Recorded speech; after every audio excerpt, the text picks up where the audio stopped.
Everybody, we're going to get started on our last session here. I have the pleasure of introducing our next speakers, Tobin Magley and Matthew Rich on reining in research data storage costs.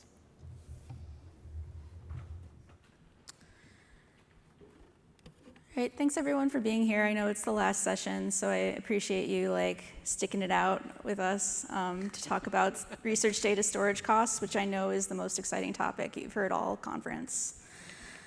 So today we're going to just give a general overview about how we do research data storage at Northwestern. We'll talk about some challenges that we've encountered in the last couple of years, mostly regarding storage systems filling up and storage being expensive. And then we're going to talk about how we solve them by controlling cloud costs and sort of talking to researchers to try to change the culture around how they use data storage. And we'll also show you a little bit about how our storage usage on our major storage cluster have worked. All right, so like many campuses, the research data storage situation at Northwestern it ranges from distributed, where researchers have data on their own computers, external hard drives, laptops, USB drives, to individual labs, schools, colleges, departments running their own servers, to centralized. And today we're focused on one of our centralized data storage systems that we call the Research Data Storage Service, or RDSS. This is dedicated storage for Northwestern researchers. It's a Dell PowerScale cluster. It allows researchers to access their data from anywhere, store files of any size. We have it set up to make snapshots every day, and we keep the snapshots for 28 days. So if they lose a file or edit a file incorrectly, they can go back to its previous version. And they can access it using their regular Northwestern credentials. So this is a graph of kind of how the cluster has been utilized from about April 2023 to when we started, doing this project in August or September 2024. So you can see the dark line on top is the total capacity of the cluster. You can see that we have a little bump in capacity. The dotted line is 85% capacity, which is kind of like our red line where we start worrying about storage capacity and doing something about it. And then the dots and the trend line represent actual usage. So I think we got this cluster in the summer of 2022, and we expected it to take about 5 years to fill up. And we got pretty close to 85% capacity at 2.5 years. So the first step to addressing this problem was to increase the capacity on the cluster. So as of September 2024, when we started this project, we had a total capacity of 30 petabytes. This 85% capacity that we're calling usable capacity is 25 petabytes, but we were already at 23% usage. And this data utilization was growing at about 0.5 terabyte per month. So we clearly needed to do something else to control this situation. And if we break down usage by researcher affiliation, about 95% of it is School of Medicine researchers, and that's largely because their model for paying the storage was that the school itself would pay for the researcher storage, but to the researcher it was free and unlimited, and we all know how well that worked out with things like Box. The second most data that we had is from the School of Arts and Sciences, which is about 0.6 petabytes. And this is largely because they subsidize their storage a little bit. So they give about 10 terabytes, sort of no questions asked, to researchers who need it in their school. And then other researchers outside School of Medicine and Arts and Sciences are paying per terabyte per year for a quota on the storage system. So they're using the least amount, the people who are paying out of pocket for all their storage.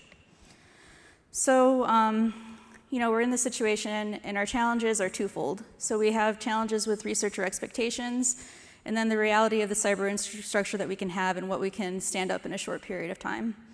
So we're dealing with the free, unlimited expectations from researchers in the School of Medicine, who have really no incentive to be judicious with their storage or to clean it up. The researchers in general at Northwestern are also hesitant to move their data because they want it accessible at all times, and moving data is work that they don't really have the capacity to do. And when thinking about alternatives to storing everything on our Isilon system, researchers had been expressing some distrust with using the cloud because of costs, and archival solutions because they don't like to think about their data not being instantly accessible. And on the cyber infrastructure side, in the moment, financially and just, feasibly, we couldn't buy more power scale storage. It's just not sustainable. Running an additional local storage system on maybe something that's less redundant, less performant, really wasn't feasible on the time scale that we were on with the storage growth that we were seeing. And also the cloud costs, are unpredictable, so we had some hesitancy there with leadership. So first we're going to address how we dealt with cloud costs.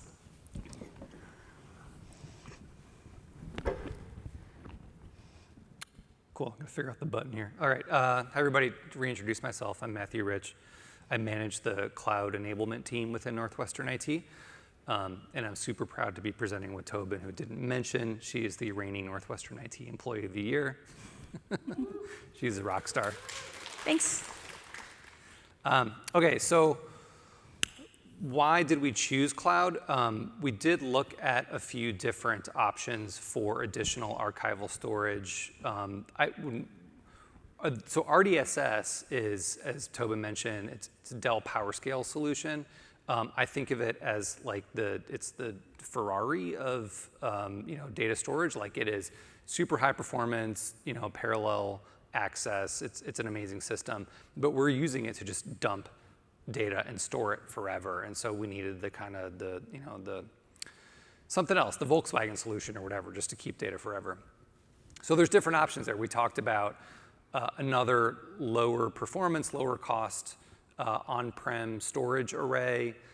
We talked about doing tape archive either on-prem or managed somewhere else, but eventually landed on cloud as the best option, primarily for the reasons given here.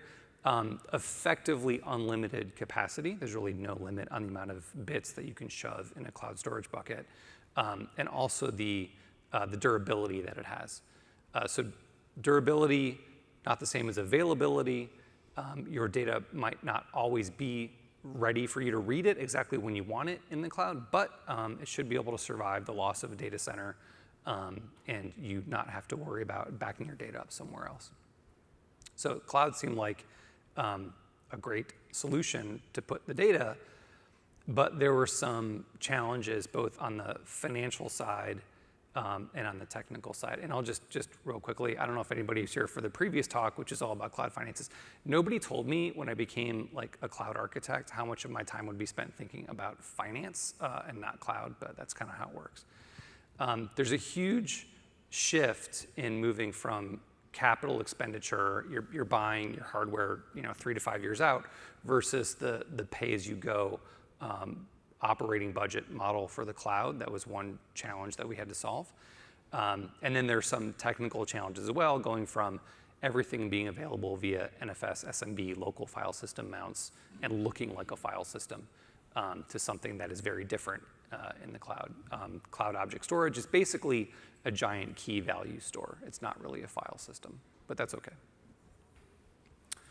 All right, so we know cloud is probably the right way to go for this, but now we need to do some vendor selection. When looking at the cloud hyperscalers, they all have great capacity, durability, the tool compatibility. There's plenty of tools, clients available. The throughput is a little bit less of an advantage, just in terms of the amount of the speed at which you can push data to the cloud is not as fast as some other solutions. But the one real big negative here is, as Tobin mentioned, the cost certainty. And I'm going to dive much more deeply into that in a second. There are a class of vendors that you're probably familiar with that offer sort of S3-alike solutions. These are sort of, they take the S3 protocol that was invented by Amazon and then kind of re-implement it with their own storage backend, and offer you a service that you can talk to with standard S3 tools, but has a different cost model. And these tools generally have, or these services generally have, pretty good capacity, The durability is definitely not as good. Some of these, unless you pay twice as much, they'll only put your data in like one data center. The same kind of throughput options. But the one big advantage that they have is that they will give you cost certainty. You can pay just for the storage and know that you're not going to have to pay any other costs. They'll basically sell you 1 terabyte for 1 month, and that's all you pay. That's not how S3 works. It's taking just, I don't want to pick on Amazon too much. S3 is an amazing service, but this is a partial list of all of the things that you pay for when you use Amazon S3. It's very easy to just look at that, it costs me 10 cents per gigabyte per month or something like that for standard storage. But there's all these other costs involved, including every time you send a request to Amazon to read, that costs some fraction of a penny. Same thing to request to write an object. Anytime you transition an object, which is basically a file, between life cycles, you pay for that. Anytime you send a request to retrieve an object, you pay for that request, but that could also be a standard or a bulk retrieval request. Every byte that you retrieve, you pay, and again, standard or bulk at different rates. Every byte you transfer out of Amazon S3, you pay for, unless you have a data egress fee waiver, unless the data egress fee waiver doesn't cover you for some reason, because there's some corner cases where it doesn't work. That's not all. There are minimum storage durations for different storage classes. Here's a fun one. Any object or file that you put in Glacier, you have 8 kilobytes of metadata that gets stored at standard object storage rates per object. So if you have many, many, many small files and you push them all into Glacier thinking that you're going to save a whole bunch of money, au contraire, mon frère, you might actually be spending a whole bunch more just for that per object metadata storage cost. And again, there's additional metadata stored at the Glacier rate. And there's 2 different Glacier rates, by the way. And if you want to use S3, there's other features in S3. S3 is an amazing, amazing, amazing service. I'm not trying to be mean about it. It has all these optional features, but if you use them, you're going to pay for them. Metadata inventory, tagging, batch operations. I don't know what dual layer server-side encryption is. I've never used it, but I know it costs. Storage Lens is the service that lets you sort of report on what you have stored in Amazon S3. They give you a bunch of free metrics, but if you want the advanced metrics, those cost as well. So this is me trying to figure out how much it actually costs to store data in S3 or anyone. So it's impossible. I would put to you it is effectively impossible to understand how much it's going to cost you to put data in S3 or any of the storage classes, including Glacier. And I think it's doubly impossible to try to explain that to a researcher or a non-technical person. So to Amazon's credit, we worked with them, we talked to them, we said, look, we really like your service, we're evaluating it for this use case, but there are these other vendors who have a service that's in every way worse than yours, but they have one advantage, which is that they will give us this cost certainty. I'm going to let Kevin take a picture of the slide before I move on. So then they came back to it. They sort of huddled for a while and came back to us with this really interesting idea of a custom pricing setup for Glacier, where they effectively doubled the cost of the per byte storage and then zeroed out everything else. And this works out to essentially the break even here is if we were to retrieve 2% of our data in a given month with standard retrievals, that would work, at bulk retrievals, that would work out to the same as this custom pricing that we pay. But it gives us this insurance where if we happen to want to retrieve more than 2% of our data in a given month, because again, we didn't have any storage, any research data stored in Glacier at this point. We didn't know how much we were going to need to bring back. We didn't have good intelligence about how much of this old data in our DSS was being regularly accessed. So there was a lot of fear about, okay, we can put all this data here and store it more cheaply, but what if it's getting read more often than we think? So this gave us that protection. We procure AWS through the the Internet 2 Net Plus program you've probably heard a lot about this week. And so there's a reseller in the middle there. And the reseller then has a really important role to play in this, where they're the ones that are really implementing this agreement, because they have to pay Amazon their negotiated pricing for our usage, and then they charge us for that usage, but they're charging us that custom pricing. And that left them with risk, where if our retrievals do go beyond that projected amount, 4 points would have been on the hook. I hope my next slide talks about that. 4 points would have been on the hook to pay for that extra retrieval.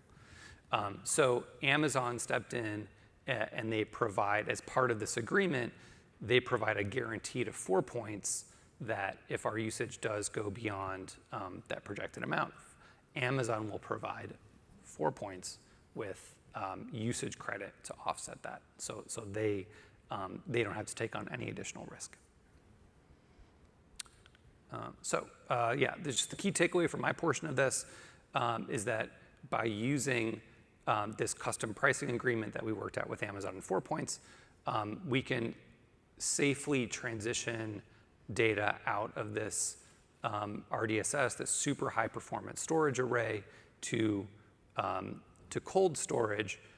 And we essentially are paying a premium while we discover our usage patterns, while we figure out how much of this data are we going to need to bring back in a given month. And then at some point in the future, probably I would guess in about a year from now, we'll be able to look back and say, okay, this is how much we actually retrieved, and will it make more sense for us to move back to standard pricing for Glacier? And I expect that we probably will, but right now we're still willing to pay that premium for the cost certainty. Cool.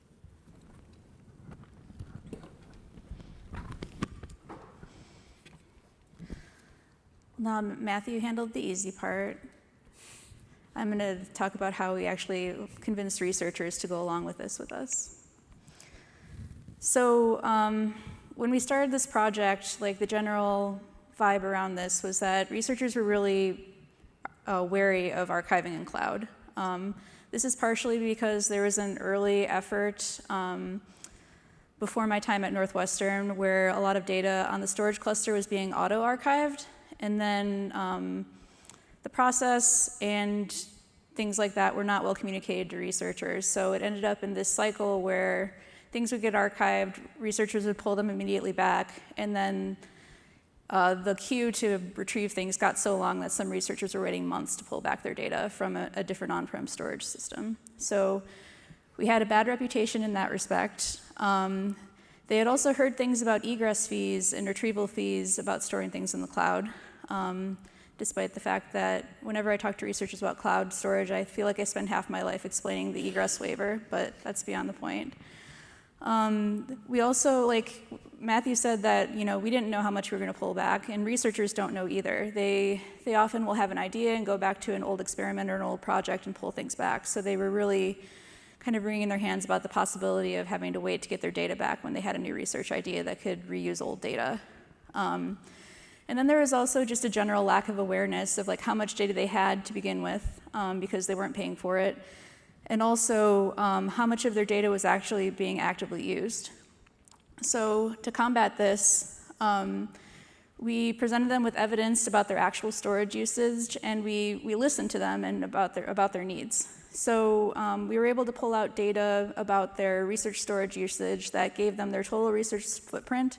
But then we also looked at access times and modified times on the files, and basically just showed them a bar graph of okay, you haven't touched 80% of your data in over 5 years. And that was a really aha moment for some researchers to realize that there were a lot of data that they could archive. But then other researchers came back at us and said, well, you realize that the project timeline for this project is 10 years, right? So they can't archive it before they actually finish the project and publish it.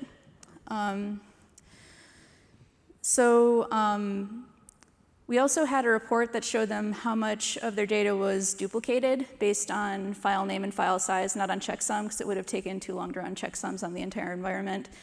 So some researchers did kind of find pockets of data that they had in a couple of different places, but other researchers came back at us and said, yeah, that's a standard file that gets made for every project, and it has the same name and it's the same size, so we can't actually delete that. So we learned something from that.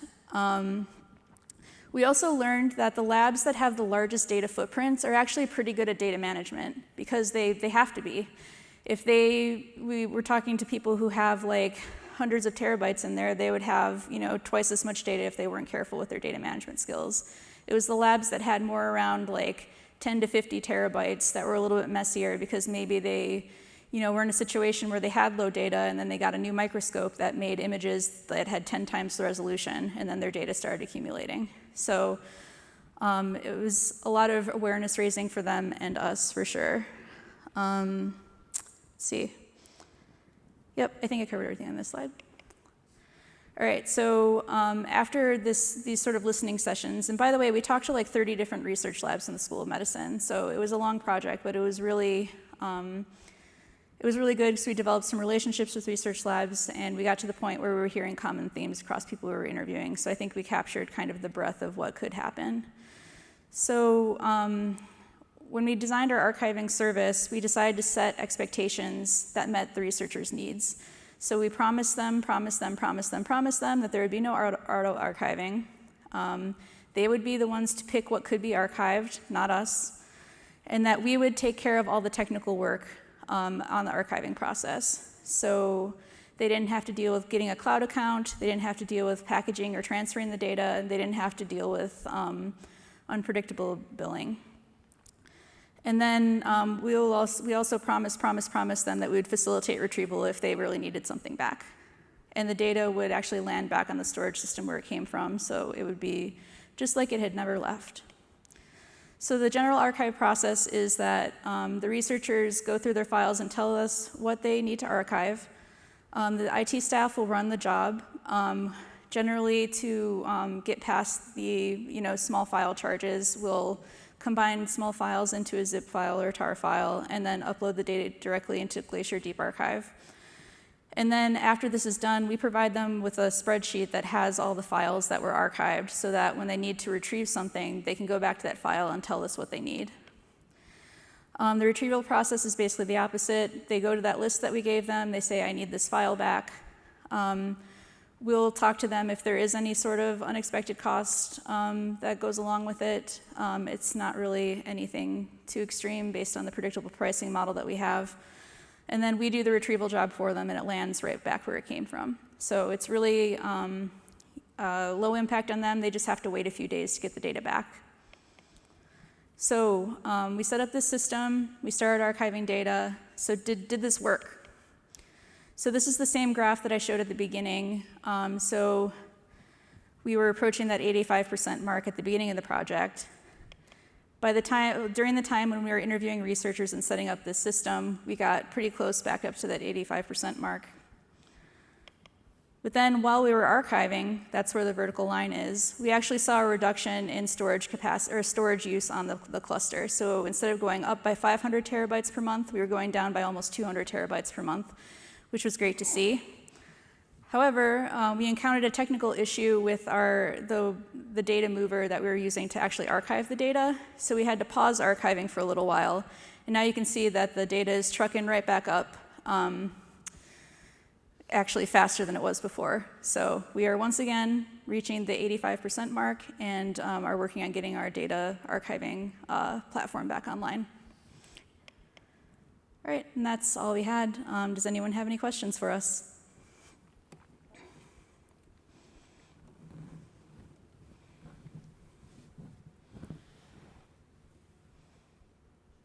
Sorry, yeah, I'm just getting my actual question pulled up here. I'm Spencer Bailey from the University of Illinois, and I'm with the Records and Information Management Services team.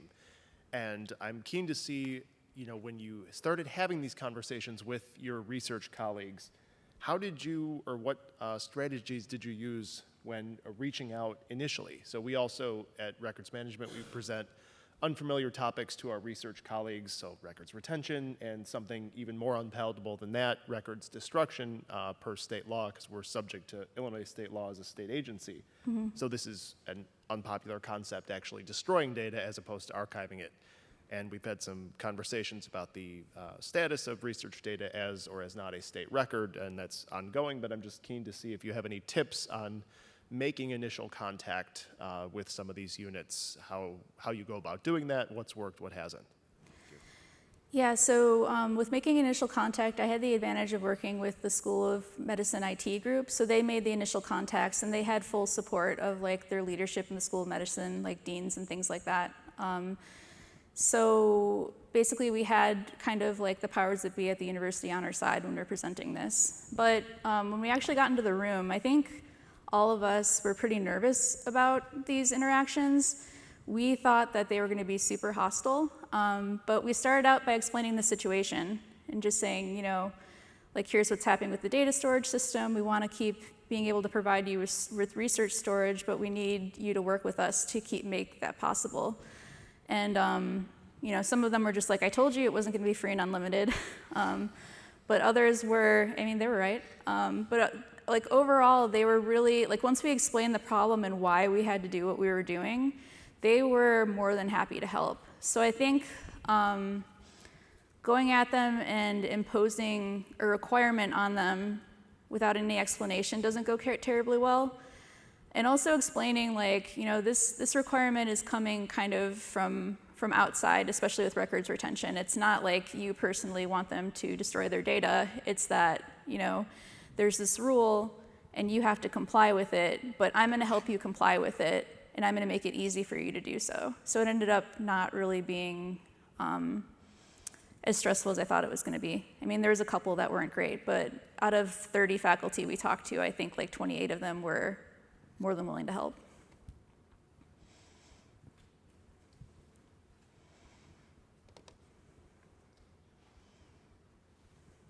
You go first.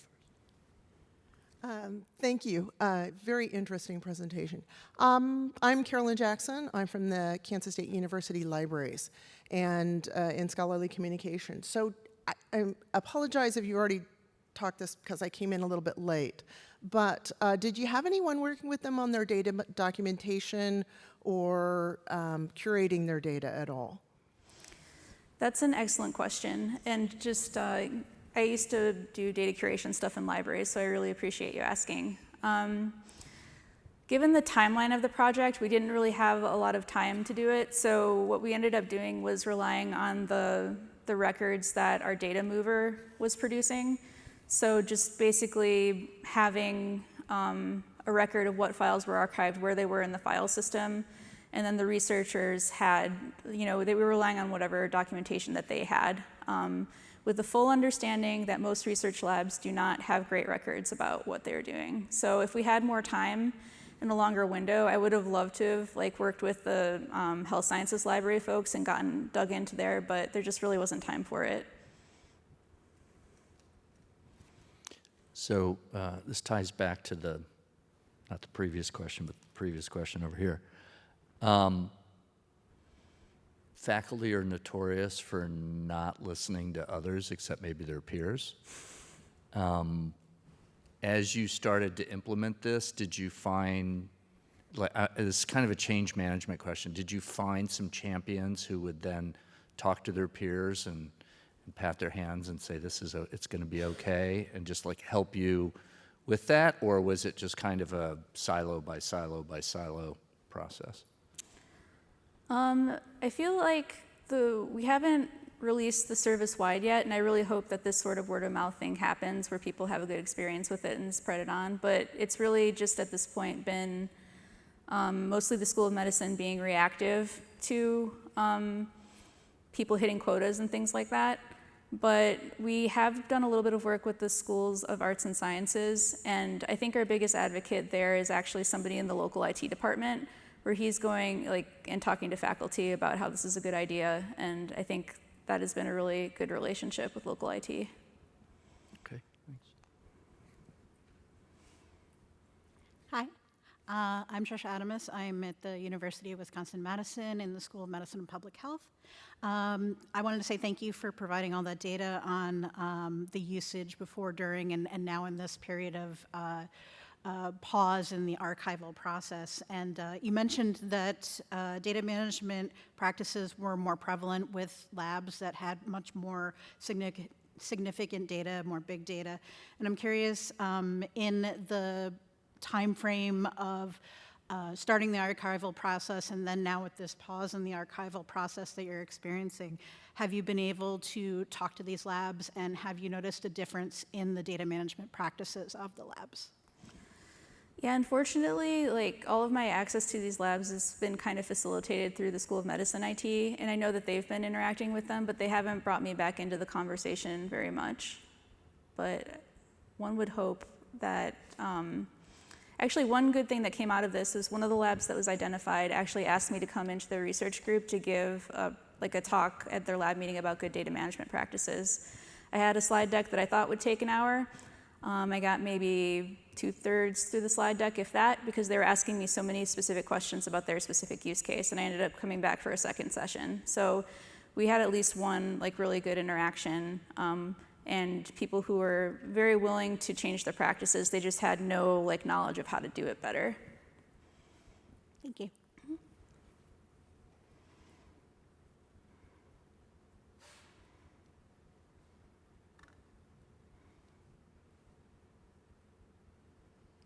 Okay, I think that's it. Yeah, All right. thank you. Just wanted to close out the session by thanking you both and thanking all of you for staying till the very end. On behalf of Internet 2, we hope to see you guys at TechX in October and wishing you safe travels home. Thank you.